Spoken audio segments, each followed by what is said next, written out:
O vídeo de hoje vai ser para falar de uma coisa assim bem difícil para mim, mas como ontem foi aniversário da minha filha e choveu de pergunta a respeito, né? Porque muita gente tá chegando agora, não tem noção do que eu vivi, do que minha família viveu há 6 anos atrás. E vou fazer esse vídeo para poder esclarecer de uma vez por todas para todos vocês, para que eu não tenha que voltar nesse assunto, porque é um assunto bem difícil para mim. E ontem, como vocês sabem, ontem foi o aniversário da minha filha do meio, a Sara, e hoje ela mora no céu. Nós perdemos a Sara faz 6 anos e de lá pra cá a gente viveu muitas coisas. Foi bem difícil e tem sido bem difícil continuar a vida sem ela.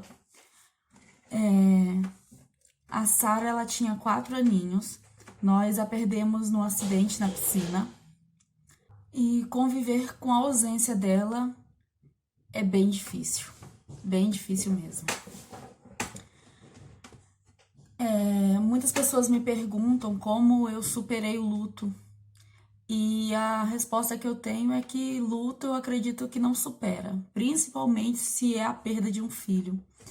Eu acredito que não há nada mais doloroso do que a perda de um filho. Eu não consigo mensurar uma coisa mais trágica ou pior do que isso. A gente supera traição, a gente supera fim de casamento, a gente supera perder o emprego, a gente supera as necessidades da vida, mas superar a perda de um filho, eu ainda não tenho essa resposta. Eu particularmente acredito que é uma coisa que a gente não supera. Eu costumo dizer que é como os alcoólicos anônimos, né? A gente vive um dia de cada vez.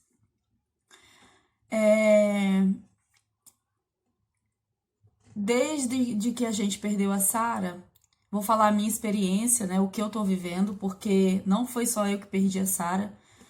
Meu marido também perdeu, só que eu não posso falar sobre os sentimentos dele. A gente sabe que ele sofreu, a gente sabe que ele sofre, né? Mas só ele pode dizer profundamente como tá o coração dele hoje em relação a isso. Mas o meu, hoje, o que eu sinto muito é uma imensa saudade, um vazio muito grande, porque não tem um dia sequer que a gente não lembre dela. Principalmente eu não tenho um dia sequer que eu não fale dela. Das brincadeiras, do jeito carinhoso dela. Ela era uma menina muito doce, muito carinhosa. Ela não tinha dia ruim pra ela. O tempo todo alegre. Falar da minha filha é falar da minha realização como mãe. Se tem um pedacinho que me realizou como mãe, foi ela. A Sara, ela mamou de primeira, sabe? Eu já tinha uma frustração da gravidez anterior, porque a Yasmin, minha filha mais velha, ela não pegou o peito de jeito nenhum. Então eu era meio que frustrada com isso, porque eu queria muito ter amamentado, né? Quando eu via alguém amamentando, eu tinha uma inveja, gente, de verdade, porque eu achava a coisa mais linda do mundo, sabe? Pegar o seu bebê e amamentar. E eu tinha muita vontade disso. E eu tinha essa necessidade de realizar isso, sabe? Só que como eu fui frustrada da primeira vez, quando a Sara nasceu, eu nem botei expectativa nisso. Só que na maternidade ainda, tiraram ela da minha barriga, quando botaram em cima de mim, ela foi naturalmente, assim, procurando o peito, sabe? E ela mamou até os 4 anos. Eu, grávida do Caleb, ela mamava ainda, sabe? As pessoas achavam absurdo eu amamentar ela, grávida. E eu amamentei a Sara a gravidez inteira. Eu tirei ela do peito no dia que eu fui pra maternidade pra ter o Caleb. Eu expliquei pra ela que ela não ia mais poder mamar, porque ia estar vindo um outro bebê e que ia mamar, ia precisar mamar. E o Kaká também, ele foi uma frustração em relação à amamentação. Deu muita dificuldade. Eu não sei se foi porque ele nasceu prematuro, né? Por causa das complicações que eu tive na gestação. Mas ele teve muita dificuldade para pegar. E quando ele pegou, no dia que a gente perdeu a Sara, ele largou o peito e não pegou mais. O acidente da Sara foi num domingo, no dia 7 de setembro. E foi um dia atípico, sabe? Foi um dia assim, bem diferente dos dias que a gente costumava ter. Eu lembro que uns 2 dias antes foi o piscineiro lá limpar a piscina da casa onde eu morava. Ele limpou a piscina e a Sara cercava ele o dia inteiro. Tio, e a piscina, tá pronta? Tio, quando é que eu vou poder nadar? E aquela ansiedade pra ela nadar. Só que uma coisa interessante, apesar dela gostar de piscina, ela não entrava sozinha. E nem ia na beira da piscina sozinha, ela tinha medo. E quando no domingo eu chamei minha irmã pra ir lá pra casa, e a minha irmã foi no sábado à noite lá pra casa, e a Sara não saía dos pés dela. Falava assim: tia, você não vai embora, né, tia? Tia, promete pra mim que você não vai embora. E ela ficava em cima da minha irmã o dia inteiro. Ficou a noite inteira. E no outro dia, quando ela acordou, ela foi no meu quarto perguntar se a tia dela tinha ido embora. Eu falei: não, filha, a tia tá dormindo no outro quarto. E aí, nós começamos o dia, tomamos o café da manhã, normal assim. Aí, vestimos o biquíni e fomos pra piscina. Eu brinquei com a Sara a manhã inteira na piscina. E uma coisa interessante, estávamos eu, a minha irmã e a Yasmin e a Sara na piscina. E a Sara, ela, no meio das brincadeiras, ela olhou pra mim e falou assim: mãe, eu queria tanto que todo mundo tivesse aqui. Eu falei: todo mundo quem, filha? Aí ela: a minha avó Cida, meu amiguinho fulano de tal. E ela foi falando, foi citando os nomes de todas as pessoas que ela queria perto lá daquele dia. Que ela queria perto. E uma coisa assim, sabe? Que ela nunca tinha feito. E ela foi citando o nome de todas as pessoas que ela queria ali. Até pessoas que a gente nem convivia. Que ela conhecia, né? Mas que não fazia parte do nosso cotidiano. E ela foi citando, falando que queria aquelas pessoas ali. E o engraçado é que a gente só percebe os detalhes depois, né? Porque ali já tava como se fosse um índice que ela queria se despedir, sabe? E a gente só veio entender isso depois. E ela foi falando o nome das pessoas. Eu lembro depois, por volta de uma, não lembro o horário, mas eu lembro que já tava na hora de fazer o almoço. E eu falei: filha, agora tá na hora da mamãe fazer o almoço, então vamos sair e nós vamos comer, porque era domingo, né? Era 7 de setembro, mas era domingo. E eu queria ir no culto à noite. Era a rotina nossa. Aí eu falei: filha, a mamãe vai fazer o almoço. E eu ainda tinha uma pilha de roupa do Caleb pra passar. O Caleb na época tinha 4 meses, muito bebezinho. Então eu lavava as roupinhas deles, passava direitinho, né? Então tava aquela pilha pra passar. Aí eu lembro que a gente almoçou nesse dia. Uma das coisas interessantes também foi que a Sara, ela comeu sem reclamar e ela comeu tudo. Eu lembro que, porque assim, ela tinha muita dificuldade pra comer, ela não gostava de comer, ela gostava de comer besteira. Mas comida era bem difícil pra ela. E aí, eu lembro que nesse dia ela comeu tudo. Ela falou assim: viu, mamãe, eu comi tudo, eu não reclamei. Eu falei: parabéns, filha.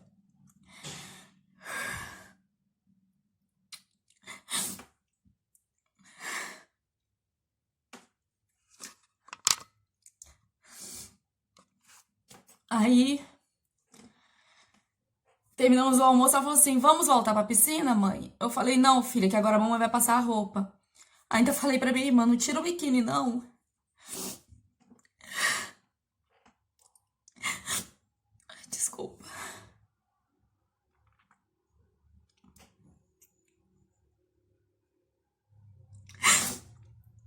Desculpa, gente.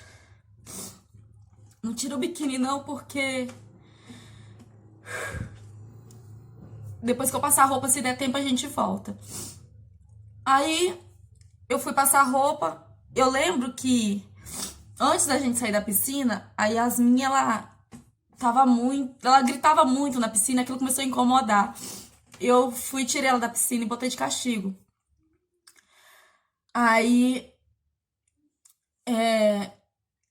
sei que depois do almoço eu fui passar roupa. E nessa hora eu botei o Caleb no berço, o Demo já tinha dado mamar pra ele, botei no berço e fui passar roupa lá no meu quarto. E aí eu tô lá passando a roupinha do Caleb, a Yasmin de castigo no quarto dela. A Sara veio, uns 10 minutos que eu entrei pra passar a roupa, a Sara veio no quarto e falou assim: mãe, tira a Yasmin do castigo. E aí eu falei: não, filha, não tá na hora ainda. Aí ela, então tá bom. Aí ela voltou pra brincar. Foi a última vez que eu vi minha filha. Eu lembro que eu passando a roupa, mais ou menos uns 10, 15 minutos depois, meu coração apertou. Eu não sei explicar o porquê. Mas sabe quando você sente o coração apertar? Uma angústia. E veio no meu ouvido uma voz falando assim: tira a Yasmin do castigo. Aí chamei a Yasmin, conversei com a Yasmin, tirei ela do castigo. Aí ela falou assim: posso brincar com a Sara? Eu falei: pode. Ela foi procurar a irmã pra brincar. E eu continuei passando roupa. E eu lá passando roupa comecei a escutar: Sara, Sara. E a Yasmin procurando a Sara e a Sara não respondia.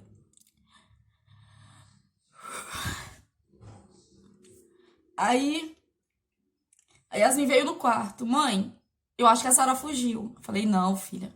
A Sara, ela nunca tinha feito isso, não era do feitio dela fugir. A Sara nunca foi arteira.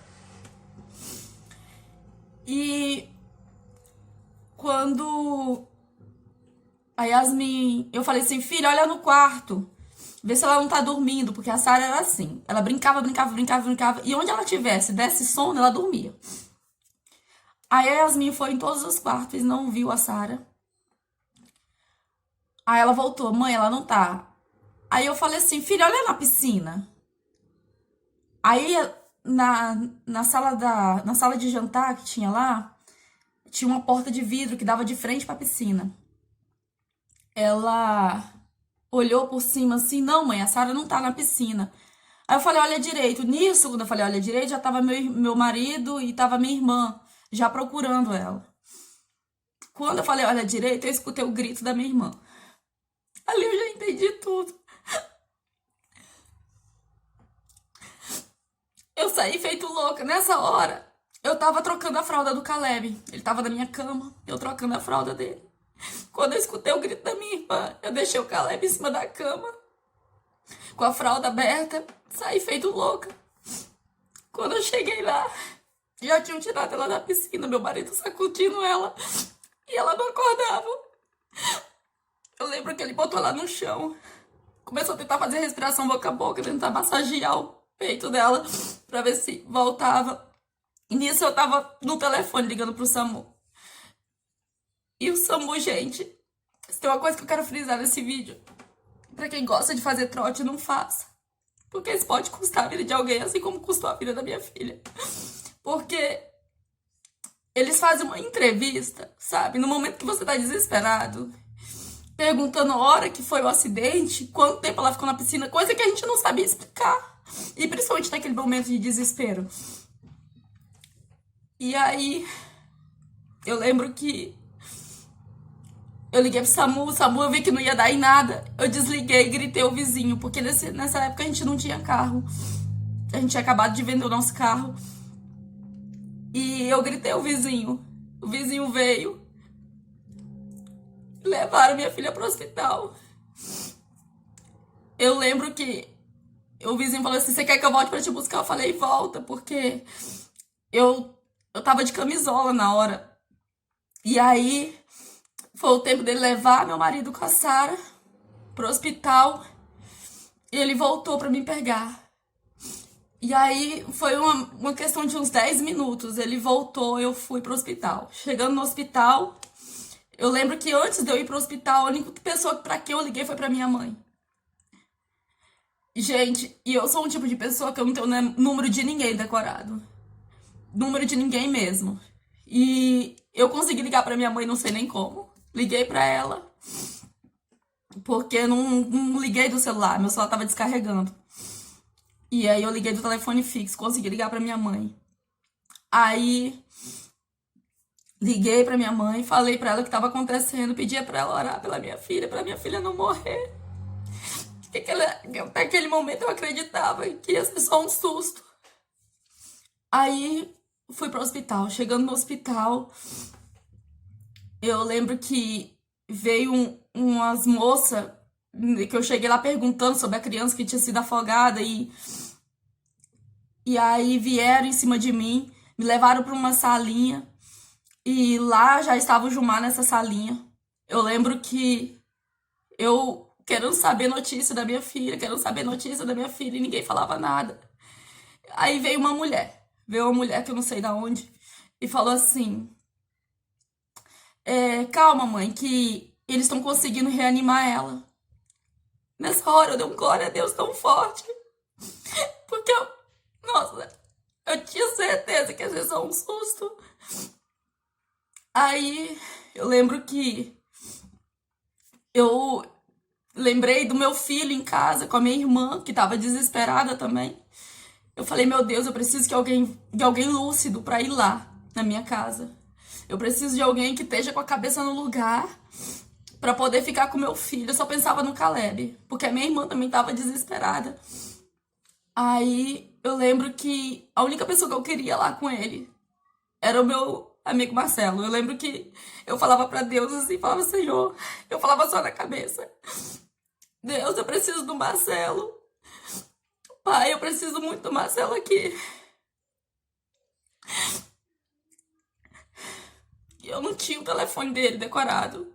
E eu tava sem celular.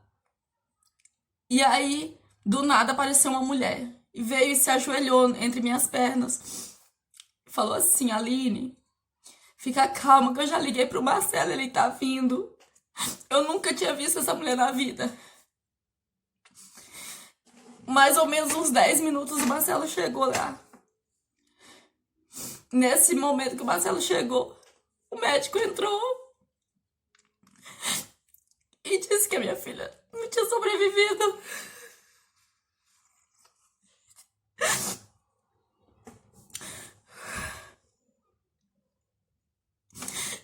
Eu lembro que eu desmaiei a primeira vez. Quando eu acordei com meu marido batendo no meu rosto, pedindo pra eu não deixar ele sozinho. Mas toda hora que eu lembrava que ela não tava, eu desmaiava de novo. Aí, eu nunca tive problema de pressão alta, nunca tive problema disso, mas a minha pressão foi lá no pico nesse dia. Na terceira vez que eu voltei do desmaio, eu voltei com uma dor muito forte no braço esquerdo. E uma dormência ao mesmo tempo, sabe? Aí o médico veio, mediu minha pressão e falou, gente, a pressão dela tá lá em cima, corre com ela. E pegaram, me botaram na cadeira de roda e entraram pro hospital. E lá, eu lembro que o Marcelo que foi comigo. E correram comigo no hospital. E ali eu já entrei em choque, eu não consegui mais falar nada. Eu conseguia entender o que estava acontecendo, mas eu não conseguia mais ter reação nenhuma. Tanto que quando eles puxaram meu braço e começaram a injetar medicações, eu não sentia nem a agulha entrar. E o Marcelo batia no meu rosto, mana, fica com a gente, mana, olha aqui pra mim. Eu ouvia ele, mas eu não conseguia falar mais nada. Dali eu fui pra casa, não vi minha filha no hospital. Meu marido ficou lá. Cheguei em casa, peguei meu bebezinho no colo, Caleb. E ficou aquela situação, sabe? Parecia que não era real, parecia que não era comigo. Eu não sei se é por causa das medicações que me deram. Eu fiquei meio que dormente, fora do ar total. Eu não consegui mais ter reação nenhuma. Eu lembro que o Gilmar chegou. olhava pra mim e falava assim: amor, vamos orar pra ela ressuscitar. Eu creio que ela vai ressuscitar. E eu escutava aquilo e eu não conseguia ter sentimento nenhum. Nenhum. Sabe? Parecia que não era comigo aquilo. E eu lembro que minha casa começou a encher de gente, começou a encher de gente. A minha mãe depois chegou. Quando minha mãe chegou, eu desabei. Eu acredito também porque o efeito do remédio já tinha passado. Aí, era mais ou menos umas 10 horas quando minha mãe chegou, 10 horas da noite.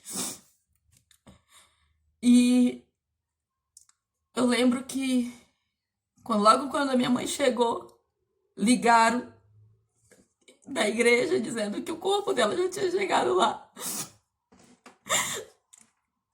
E aí, como é que eu ia ver minha filha no caixão? Eu achei que eu não ia conseguir.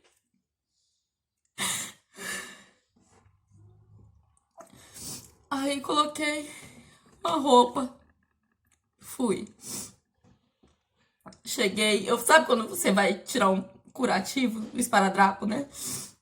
Foi desse jeito que eu entrei na igreja. Falei assim, pra ver, vamos ver logo. Entrei. Quando eu cheguei lá, vi minha princesinha naquele caixão. Eu não queria acreditar naquilo. Todo o meu sonho tinha acabado. O meu sol tinha ido embora. A luz da minha vida tinha ido embora.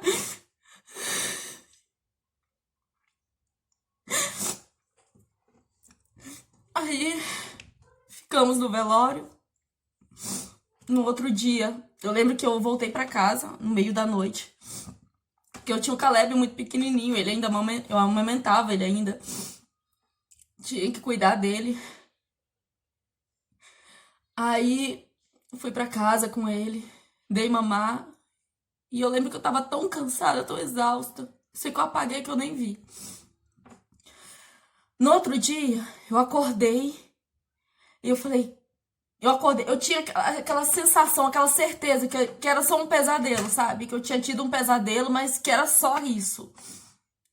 Aí eu acordei o Gilmar, falei, amor, eu tive um pesadelo horrível. Ele já acordou chorando. Quando ele acordou, quando eu vi ele chorando, eu corri no quarto da Sara. Não tinha ninguém. O Marcelo tava dormindo no sofá da sala. Foi quando eu comecei a gritar. Foi quando a minha ficha realmente caiu. Aí voltamos pro velório. Meu marido ainda cantou uma canção linda pra ela. Depois do velório, quando já tava assim, ficando de tardezinha, vieram e falaram pra mim, Aline, tá na hora de fechar o caixão. Eu achei que o momento mais difícil pra mim seria ver a Sara no caixão. Só que o momento mais difícil foi fechar o caixão. Porque eu sabia que ali eu nunca mais ia ver ela. Ali foi quando eu desabei mesmo. A sensação que dava, a vontade que dava era de pegar meu bebê de volta, levar pra casa comigo.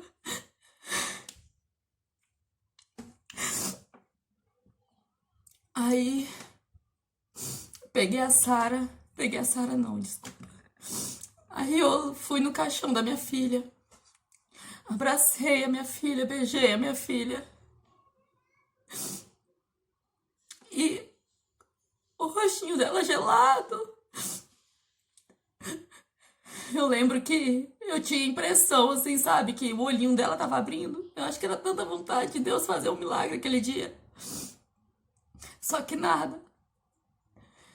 Aí fechamos o caixão, fomos pro cemitério. Na hora de enterrar, que queriam abrir de novo, eu não deixei. Porque eu acho que é prolongar mais o sofrimento. Enterrou a minha filha. E aí, na hora de ir pra casa, como é que vai pra casa? A sensação que me dava era que eu tava abandonando a minha filha ali.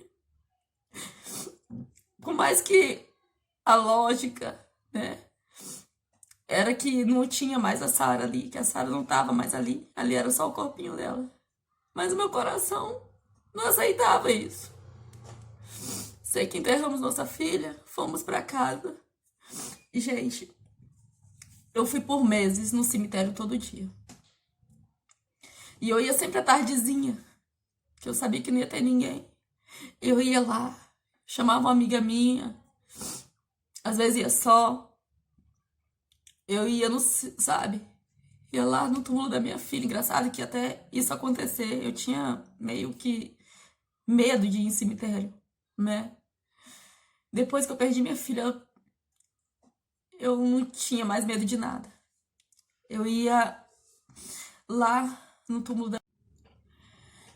Eu ia no túmulo da minha filha e orava, pedia pra Deus ressuscitar ela. Eu fazia isso toda vez que eu ia lá. E eu ia, ficava um bom tempo, até me expulsarem de lá, né? Até o vigia ir lá e me expulsar. Por causa do horário. E eu fiz isso durante um ano. Eu orava todo dia, pedindo pra Deus ressuscitar a minha filha. Eu lembro que eu convenci o Gilmar a fazer isso comigo. Teve um dia que eu quis abrir o túmulo dela. Eu falei, Gilmar, vamos lá, vamos abrir. Vamos tirar o caixão dela lá e vamos orar até Deus ressuscitar ela. Aí o Gilmar, não, amor, não faz isso. Deus já levou. E eu falava, não, amor, por favor. Tu não acredita em Deus? Tu não acredita que Ele faz milagre? Eu não queria saber, só queria minha filha de volta. E orei durante um ano. Só não abri, né? Quando deu um ano que ela tinha falecido, eu orei de novo e falei, Senhor, já tem um ano que eu insisto e o Senhor não me dá resposta nenhuma. Então me diz, Senhor, você não vai trazer minha filha de volta, então eu vou parar de orar. Mas me responde. Aí eu lembro que eu tive um sonho, que eu não acredito que foi sonho. Eu ia num lugar e vi a Sara e um amigo meu que faleceu também. Um amigo e irmão, sabe? E inclusive a Sara tá enterrada no mesmo lugar que ele. E eu vi a Sara seguindo de mãos dadas com o Felipe. E eles atravessavam a porta e eu ia atrás. Quando eu chegava nesse lugar, a Sara já não estava mais com o Felipe, ela estava brincando com uma bebezinha. E aí eu olhava ela brincando com aquela bebezinha e eu já ficava pensando na mãe que perdeu a bebezinha. E eu lembro que eu falei assim, nossa, que bebezinha bonitinha, né? E nisso eu pensando sobre a mãe da menina, aí veio uma voz e falou no meu ouvido assim, você não lembra que você tem 2 anjos no céu? Eu falava, não, eu só perdi a Sara. Não tenho 2, eu só tenho a Sara. E aí essa pessoa falava assim, não, aquele primeiro bebê da primeira gestação que você perdeu é essa bebezinha brincando com a Sara. Gente, foi incrível o negócio, sabe? Porque assim, eu perdi um bebê, a minha primeira gestação, quando eu tava com 3 meses, eu perdi. Eu não sabia nem o sexo do bebê, não sabia nada. E logo, uns 6 meses depois que eu perdi, eu engravidei da Yasmin. Então, aquele bebê que eu perdi, a gente sofreu na época, né, que a gente perdeu. Mas depois, com a gravidez da Yasmin, meio que preencheu o lugar, sabe? Como foi um bebê que a gente não viu, não pegou, então eu creio que não gerou nem laços, né? A gente sofreu muito quando a gente perdeu, mas quando veio a Yasmin, aquilo meio que foi apagado. Tanto que eu nem lembrava mais dessa gestação. E aí, quando essa voz terminou de falar pra mim que era o bebezinho que eu tinha perdido, que tava brincando com a Sara me viu. Aí ela olhou pra mim, ela não chegou perto de mim nem nada, ela tava à distância, assim, de uns 2 metros, sabe? De mim. E ela olhou pra mim e falou assim, mamãe, não chora mais não, mamãe, porque eu tô bem e eu não quero voltar. E logo em seguida eu acordei. E ali eu entendi que Deus não ia me dar minha filha de volta. E entendi também que ela não ia voltar porque ela também não queria voltar. Onde ela tá é maravilhoso. A gente que precisa querer ir pra lá. Voltar pra casa. Voltar pro Senhor. E foi assim, gente.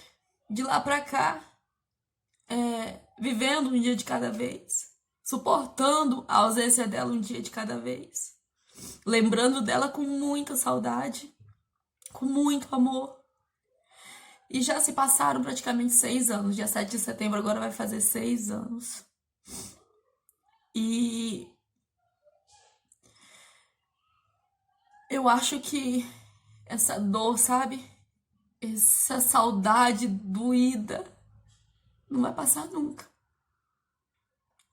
Durante esse processo eu tive revolta, fiquei com raiva de Deus, não queria mais saber de nada. Perdi o amor pela minha vida também. Eu pedia pra morrer todo dia. As pessoas me julgavam. Ah, que você tem mais 2 filhos. Mas eu não queria saber. Tava doendo, eu não queria mais que doesse. Depois, eu comecei a comer pra poder dar aquela sensação de bem-estar, porque a comida me trazia isso. Então eu comia. Eu comia uma caixa de chocolate por dia, às vezes 2. E era uma coisa que me dava aquela sensação de bem-estar. Quanto mais eu comia, mais me dava. Tomei durante anos também antidepressivo. No começo tomei tarja preta. Depois o médico foi diminuindo a potência dos remédios. Até que eu me vi pesando 30 quilos a mais. Eu já estava um pouco cheinha por causa, né, que eu tinha acabado de ter neném. Faltava aí uns 8 quilos para eu voltar pro meu peso. E aí eu engordei mais 30. E, gente, eu fiquei enorme. Eu perdi totalmente a vontade de viver. Não tinha. Eu sou uma pessoa muito vaidosa. Gosto muito de me arrumar, de me cuidar. E eu tinha perdido tudo isso. Eu vivia momentos. Tinha momentos de alegria, eu curtia aquele momentinho de alegria, mas logo em seguida desabava de novo. Foi assim durante esses 6 anos, né? Quase 6 anos. Pra falar bem sincero, foram, assim, a ferro e fogo, 5 anos de depressão profunda. Fundo do poço mesmo. E aí, quando eu fui numa farmácia ano passado, subi na balança e vi que eu estava pesando 96 quilos, eu acordei pra vida. Falei, meu Deus do céu, olha o ponto que eu cheguei. E nada disso ia trazer minha filha de volta. Falei, agora eu preciso acordar. Porque, imagina, eu tenho filhos que precisam de mim. Meu marido precisa de mim bem. Minha casa precisa de mim. E tava tudo abandonado. E foi quando eu falei, eu preciso acordar. E aí comecei. Eu tinha muita dificuldade de sair de casa sozinha. Porque eu, depois do trauma de perder a Sarah, eu desenvolvi síndrome do pânico. Então eu tinha diversas vezes crise de pânico. E pra sair de casa, gente, eu não saía. Vi um terror muito grande que começava nas minhas pernas, um gelo. Ia subindo. E me dava aquele terror absurdo. Meu coração acelerava. E eu não sabia de onde vinha aquele terror todo. E eu não conseguia sair. Eu lembro que quando eu era obrigada a sair de casa, que o Gilmar falava assim, amor, tu vai precisar buscar o Caleb lá no ponto da Pai. E levar pra escola. Gente, eu passava a noite todinha chorando. Pensando, meu Deus, como é que eu vou fazer? Porque eu não conseguia sair. Aí, a minha estratégia era, eu pegava ou ligava pra minha irmã, pra minha mãe, ou ligava pro meu amigo, Marcelo, pra poder ir conversando no trajeto, pra eu não perceber que eu tava fora de casa. Você vê que doideira? E aí foi quando eu comecei a ir correr de manhã. Correr não, né? Comecei a caminhar, porque não comecei correndo. E aí baixei uma playlist e comecei a ouvir as músicas que eu gostava e fui. Fui o primeiro dia, foi ok. No segundo dia eu já comecei a sentir um bem-estar. E aí começou a virar rotina. Quando eu me toquei, que eu comecei a focar só na perda de peso, quando eu me toquei, eu já estava saindo de casa sozinha, sem ter crise de pânico. Gente, eu comecei a perder peso e me libertei da crise de pânico, sabe? De uma vez só. E desde então não larguei mais. Quando eu não consigo correr, mesmo assim eu vou lá e faço uma caminhada. Mas eu não deixo de fazer. porque isso me traz um benefício muito grande, não só para o meu emagrecimento, mas para o meu bem-estar também. Isso me trouxe de volta à vida, sabe? Hoje eu já consigo sobreviver um dia de cada vez melhor do que antes. Eu já consigo sorrir de verdade, sabe? Eu já consigo sentir felicidade em alguns momentos assim e ser realmente felicidade. E hoje eu sinto muita saudade da minha filha, muita saudade, muita, muita, muita, muita. Dói ainda, sabe? Mas hoje eu eu eu firmo o meu pensamento na certeza que eu ainda vou me encontrar com ela. E essa é a minha esperança que vai me fortalecendo a cada dia. Porque eu creio, sabe, que um dia eu vou me encontrar com a minha filha de novo. Será para sempre. Não vai ter mais luto, não vai ter mais tristeza, não vai ter mais dor. E eu vou poder estar com a minha filha para sempre. E essa certeza e essa esperança, e essa foi a minha história. A minha história onde eu perdi a luz da minha vida, a menina que iluminava os meus dias, que me trazia muita alegria e que me faz muita falta. Para quem tinha curiosidade de saber, desculpa a choradeira, porque é muito difícil mesmo falar sobre isso. Impossível falar sobre isso sem chorar. Tentei não chorar, ainda me maquiei ainda propositalmente para poder ainda tentar segurar as lágrimas, porque eu não queria falar isso chorando. Mas, gente, é impossível. Principalmente lembrar dela sem chorar. E tô gravando esse vídeo justamente para não ter mais que voltar nesse assunto. Então, quando a pessoa quiser realmente saber, eu vou passar o link, ela vai lá e assiste. E não vou nem dizer, espero que tenham gostado do vídeo, porque não faz nem sentido isso. E é isso, gente. Obrigado pela paciência de ter escutado até aqui. Obrigada também pelo carinho que vocês têm me dado. Isso me ajuda muito. As mensagens de apoio que vocês me mandam. Isso, gente, não tem o que dizer. Sem isso, realmente ia ser muito mais difícil sobreviver. E é isso, galera. Até a próxima.